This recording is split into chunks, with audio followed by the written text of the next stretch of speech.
This approach in chiropractic is a blend of many different systems, my unique application. But what we're trying to do is use the minimum force necessary to make the correction.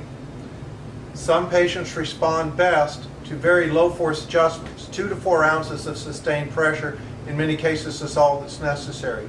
And others will use sharp, fast impulse, and in other cases where there's a lot of fibrosis, we might need to do more manipulation.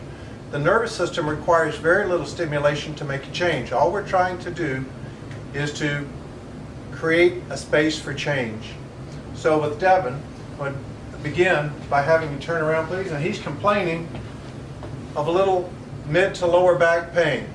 And the assessment begins with a postural assessment, looking for balance and symmetry, and also beginning with the feeling for tone.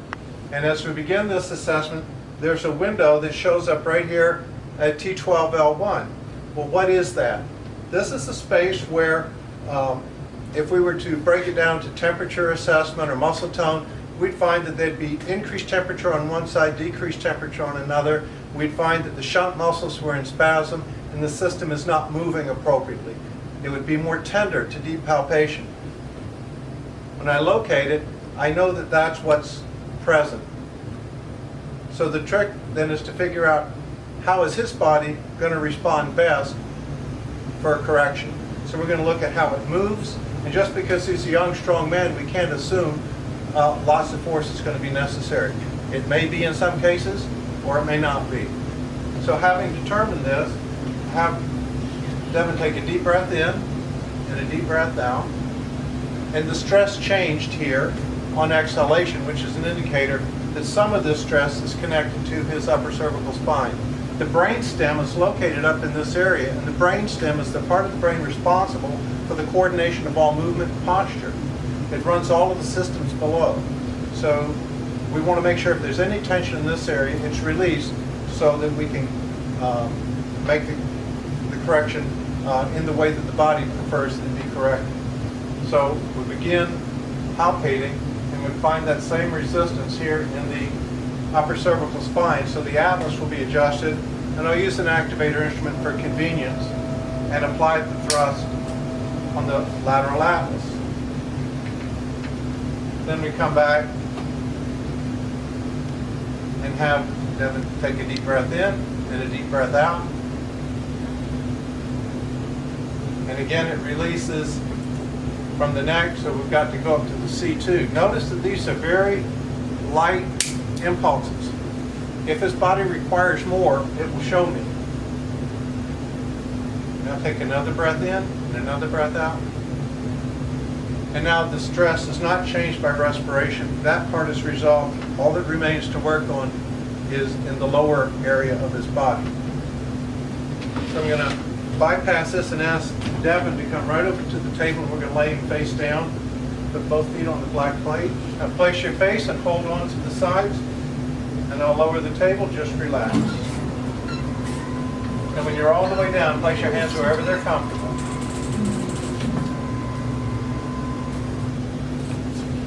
Now again, we'll assess the lower kinetic chain for tone. And notice this heel goes easily to the buttocks and this one restricts. So we know the left lower extremity and the left lumbar sacral area is restricted in tone. So we're going to begin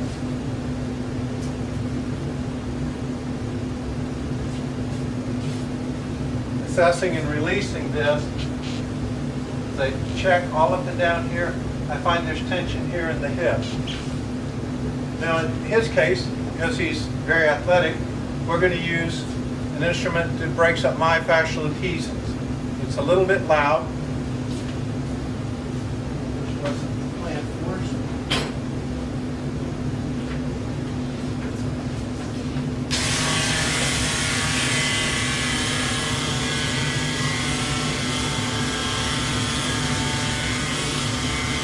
This only takes a few seconds to release the adhesion. This is technology that was popularized recently with the Stanley Cup team, and the horse that won the Triple Crown used that beneficially to remove training injuries.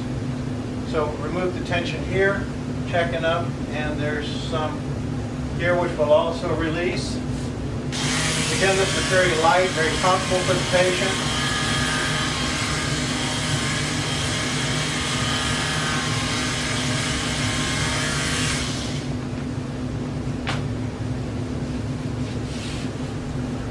So now, having removed that, let's determine if his body is remapping some of the movement in this area. Now you can see both heels easily approximate the buttocks, just from removing a little interference. One of the other tools that I use is a simple vibrating massager to create movement in an area locally so I can assess if the vibration is going to activate a weakened area.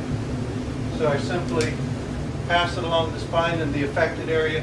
We find that even though a lot of this other business in the lower extremity and the upper cervical has been cleared, his body does not handle vibration well in this area. Every movement we make, every step we take, fills the body with vibrations. If it's not dampened properly, then it beats up the muscles and the nerves and the bones, and we create injuries through normal activities.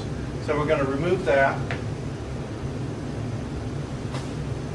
by applying a thrust specifically in 2 planes of movement. And then we again expose that to the vibration. And now the vibration is being dampened appropriately.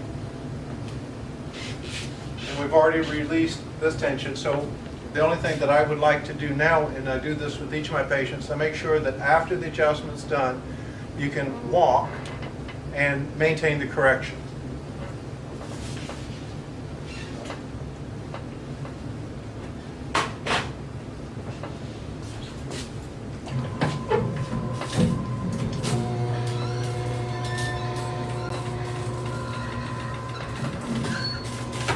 Pause.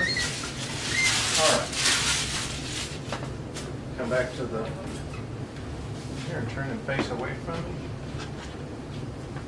We just check him upright. That looks good. And have you just walk over to the corner and walk back. Just as long as he moves his body in motion, turn around and come back. Stand here again. That's great.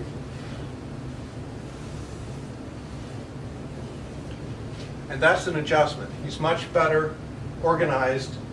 And as we repeat this process, we'll unravel layer by layer the tension that's holding the system in a bad position, and he'll get better. Thank you.